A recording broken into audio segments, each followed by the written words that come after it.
या कारखान्याच्या उभारणीच्या काळामध्ये जे कष्ट घेतलं, चेअरमन म्हणून भाऊंनी अनेक वर्ष या कारखान्याचं काम बघितलं. नंतरच्या काळामध्ये 2-4 वर्ष वहिनींनी चेअरमन म्हणून काम केलं आणि 2012 नंतर ही जबाबदारी चेअरमन म्हणून माझ्या खांद्यावर आपण सर्वांनी टाकली. 2012 ते 2014 पर्यंत काही अडचण नव्हती, कारण आपण राज्य सरकारमध्ये एका महत्वाच्या पदावर आपण काम करत होतो. त्यावेळेस खूप संघर्ष झाला, त्यावेळेस खूप अडचणी निर्माण झाल्या. मोठे भाऊ असताना डिस्टिलरी उभा करताना अडचण झाली. मोठे भाऊ असताना खासगी कारखाना सहकारामध्ये करताना सुद्धा भाग भांडवल देण्यामध्ये सुद्धा अडचण निर्माण झाली. गव्हर्नमेंट गॅरंटी देण्यामध्ये सुद्धा अडचण निर्माण झाली. पण त्यावेळेस शंकरराव चव्हाण राज्याचे मुख्यमंत्री झाले आणि मग तो प्रस्ताव आला, तो पण झाला नाही. आणि 95 साली तुम्ही मला आमदार म्हणून निवडून दिलं.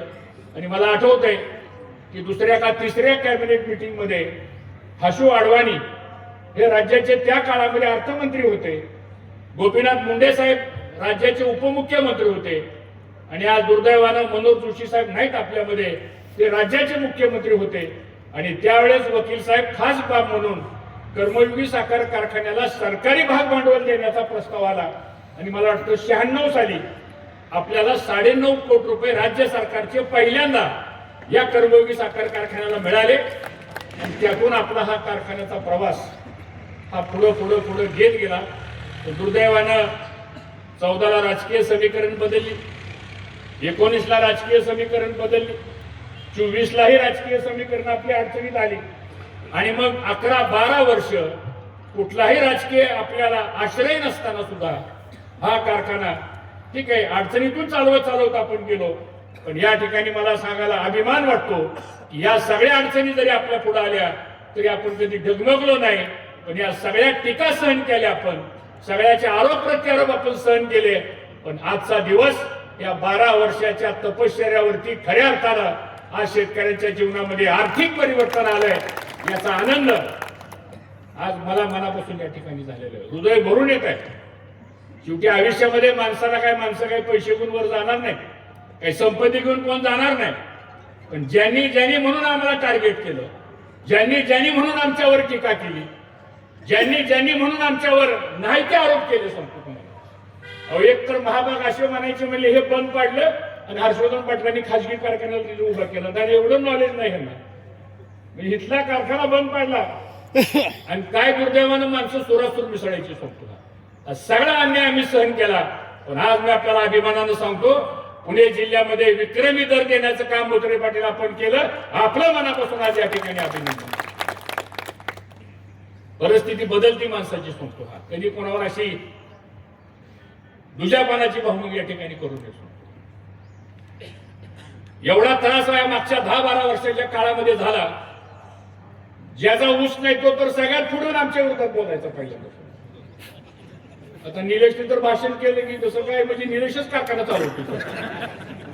मी तर राजू शेट्टीला म्हणलं तुलाच एक कारखाना देतो चालवायला, तू चालव का. गमतीचा भाग सोडा, ठीक आहे मागणी केली पाहिजे. काही लोकांचं म्हणणं आहे की शेतकऱ्याचे सगळेच प्रश्न कारखान्याने सोडवले पाहिजे. शक्य आहे का बाबा. शेवटी शेतकरी अडचणीत आमचा ऊस जातो, इथं कोण ऊसवाला नाही सांगा. हे पण शेतकरीच आहेत बोत्रे पाटील सुद्धा.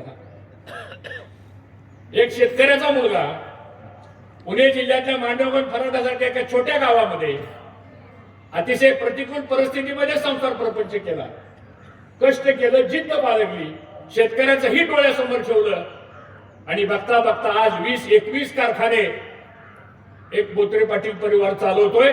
हा शेतकऱ्यांचा मुलगा असल्यामुळं आज शेतकऱ्याच्या व्यथा आणि शेतकऱ्याची अडचण दुसऱ्यांनी कुणी सांगण्याची गरज नाही, इतकं अनुभव त्यांना या सगळ्या शेतकरी असल्यामुळे या ठिकाणी झालेला आहे. आणि म्हणून आम्हाला अभिमान आहे की खऱ्या अर्थानं भाऊंचं स्वप्न आज या ठिकाणी आपण पूर्ण करू शकलो. आणि आता तर आपला बऱ्याच वर्षाचा तुमचा नामचा ऋणानुबंध राहणार आहे. त्यामुळे तुम्ही सुरुवातच अशी केलेली आहे की ती सुरुवात म्हणजे 3350. आता 3350 वरनं आपल्याला पुढे जायचं. आता इथनं पुढे लक्षात ठेवा.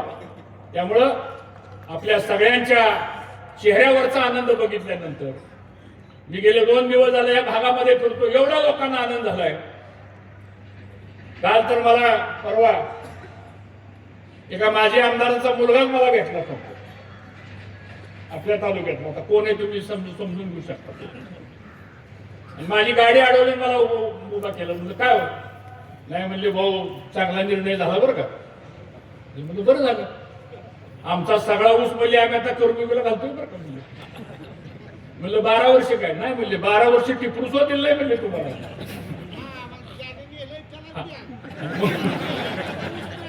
त्याच्यावर येतो मी जरा. आणि म्हणून विरोधी सुद्धा ठीक आहे, कोणाला विरोध करायचा हा व्यासपीठ वेगळं आहे. पण आज आपण कारखाना चालवत असताना अडचणीही समजून घेतल्या पाहिजे, परिस्थितीही समजून घेतली पाहिजे. आणि म्हणून भाग्यश्री म्हणल्याप्रमाणे आज आपले कारखाने आर्थिक अडचणीमध्ये का आले हेच विचारतात आता आम्हाला. तुम्ही कारखाना चालवायला का दिला? आणि हेच आपली कारखान्याची अडवणूक करतात. दुहेरी भूमिका घ्यायची. आपल्या कारखान्याला, दोन्ही कारखान्याला कोणत्या बँकेने अडवलं आणि का अडवलं हे बोललं पाहिजे आता कुठेतरी. आता आज आपली सगळी पुढे अडवणूक या जिल्हा मध्यवर्ती बँकेच्या माध्यमातून झाली. आणि आज सांगतायत की यांनी कारखाना चालवायला दिला. हो दिला, आम्ही कारखाना चालवला. काय चूक केली काय? 3350 रुपये उच्चांकित दर दिला, ही काय चूक झाली आमची? शेतकऱ्याच्या हिताकरता आपण या ठिकाणी कारखाना चालवायला दिलेला आहे.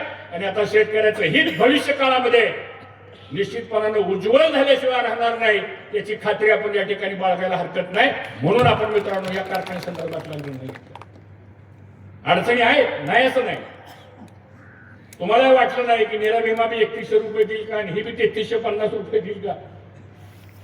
कारण शेवटी आपण काही पैसे मिळवण्यासाठी इथं आलेलो नाही. काय लागतं माणसाला? 2 वेळेचं अन्न असलं की बस झालं. काय एखादा श्रीमंत 1000 कोटीचा मालक असला तो काय सोन्याचं खातो काय? तुम्ही आम्ही जे खातो तोच माणूस खातो. वेगळं काय? शेवटी अन्न हे सगळ्याचं सारखं अन्न आहे शेवटी. पण एक दानत लागते. आणि मला असं वाटतं ओमकार ग्रुप मध्ये ती दानत आहे. म्हणून 3350 दिला. सगळ्या सभासदांच्या वतीनं एकदा जोरात टाळ्या वाजवून त्यांचं या ठिकाणी आपली संस्कृती आहे. जो आपल्याकरता करतो त्याची जाण ठेवणं आणि त्याची आठवण ठेवून पुढे जाण्याची या ठिकाणी आवश्यकता. आता त्यांची आमची काय काय चर्चा झाली, कुणाकोणाला भेटलो, हळूहळू वेळोवेळी आम्ही सांगू ती. पण काही लोकांनी असा एक प्रयोग केला की म्हणजे आम्ही कारखाना चालवतो, आम्हाला चालवायला द्या. आता आम्हाला माहित होतं त्याच्या माझं राजकारण सुद्धा काय आहे ते. आज आम्ही सुद्धा 40 वर्ष सार्वजनिक जीवनामध्ये काम करतोय. रक्ताचं पाणी करून आयुष्य घालवलं आम्ही. दुसरं काय बघितलं ना आयुष्यामध्ये सांगावं. बागेश्री म्हणाली ही गोष्ट खरी. एक दिवस असा नाही, मुलांना विचार आमच्या समोर. फक्त आम्ही कधी या गोष्टी बोललो नाही. कारण तुम्हाला सांगून परत तुम्ही भयभीत झाला असता. तुम्हाला जर आम्ही आमच्या अडचणी सांगितल्या असत्या तर तुम्ही म्हणला असता नेतृत्व करणारा माणूस एवढ्या अडचणीत आलाय म्हणल्यानंतर आपलं काय व्हायचं. आम्ही ते गप सहन करत करत या सगळ्या गोष्टी आम्ही सहन केल्या. आता सहन करण्याचा काळ संपलेला आहे. दुसऱ्याला आता आपलं सहन करावं लागेल ही अवस्था आता मित्रांनो या ठिकाणी. आम्हाला काही कोणाला विरोध करायचा नाही. परवा इथं काय काय लोक आली इथं आमच्यावर नाही ती भाषण करून गेली. ठीक आहे, हे व्यासपीठ नाही बोलायचं, पण काय गोष्टीला खुलासा सुद्धा करणं आज या ठिकाणी आवश्यक आहे. त्यांचा आमचा अग्रीमेंट होताना 2800 रुपयाचा विषय ठरला होता आपला, बरोबर आहे का नाही? मी त्यांना फोन केला, पुण्यामध्ये भेटलो. मी म्हणलं कुत्रे पाटील एक अडचण आहे. ते म्हणले काय भाऊ? म्हणलं दिवाळीला 100 रुपये द्यावे लागतील. ते म्हणले होती आपल्याला बसणार नाही कधी. आणि म्हणलं साखर पण द्यावी लागेल. नाही म्हणले आता ते ह्याच्यात माझ्या ह्याच्यात काही बसत नाही म्हणले, बरोबर आहे का नाही? मी म्हणलं नाही, काय जरी असलं तरी माझ्या शेतकऱ्याची दिवाळी जर गोड करायची असेल तर 100 रुपये द्यावंच लागेल. तोटा झाला तरी हरकत नाही. त्यांनी एका मिनिटामध्ये होकार दिला आणि दुसऱ्या कारखान्याची टेंडर मधनं साखर घेऊन आणून आपल्याला साखर वाटप 3 दिवसात केलं का नाही? साखर वाटप साखर नाही केलं. 100 रुपये मिळाले का नाही? नीरा भीमाने 100 रुपये दिले, साखर वाटप केली. मग माझा प्रश्न असा आहे की आपले लोकप्रतिनिधी कृषी मंत्री आहेत, खूप अभ्यासू आहेत, खूप चांगलं काम करतात. त्यांच्यावर अख्ख्या राज्यातल्या 2 कोटी शेतकऱ्याचं भवितव्य अवलंबून आहे. का हो तुम्ही भावनगरला 100 रुपये जेवायला दिलं? का दिले नाही 100 रुपये जेवायला? छत्रपती कारखाना तर या महाराष्ट्रातला पॉइंटर कारखाना आहे. त्या कारखान्याकडे बघून या महाराष्ट्रातली कारखानदारी उभा राहिली. विखे पाटलांच्या कारखान्यात महाराष्ट्रातली कारखानदारी उभा राहिली. आणि तुमच्या कारखान्याला 60 वर्ष झाले, म्हणजे आमचं वय आहे तेवढं त्या कारखान्याचं वय. का 100 रुपये तुम्ही दिले नाही? तुम्ही आमच्या कारखान्याचं कर्ज काढता. तुमच्या कारखान्यावर गेल्या 12 वर्षामध्ये 650 कोटी रुपयाचं कर्ज काय केलं? विचारायचं नाही मी तुम्हाला. मी स्वतःच ठेवायचं झाकून. आणि म्हणले निरा विमा कारखाना म्हणले कर्जात बुडलेला आहे, कर्मयोगी कारखाना कर्जात बुडलेला आहे. आता कोण कुठं बुडलेला आहे येणारा काळ ठरवणार आहे. आता अडचणी संपलेल्या मित्रांनो आपल्या. कारण तुमची जबाबदारी होती.